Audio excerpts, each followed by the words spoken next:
Pagpalang hapon mga kapatid, meron ako ditong aking gamit na personal, pinapalimusan ko mga kapatid. Isang set na po ito mga kapatid. 1, 2, 3, 4, 5, 6, 7, 8, 9,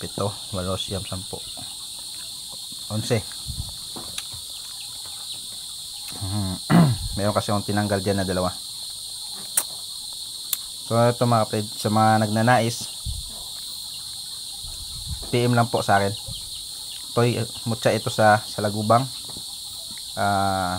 Kabibe, Gemstone, Kidlat, Lagpasan, sapatos ng duwende, baluti, mutya ng baluti at langka na tagusan, suso, at itong aking napakagandang talisay. So ito mga kapatid, PM lang sa akin ang magnanais. Pag-usapan natin kung magkano yung limos. Yan, PM na PM mga kapatid sa mga nagnanais. Pang protection, depensa, spiritual, physical. Tested na po ito. Itong gamit ko. Tested na po yan, proven. Yan.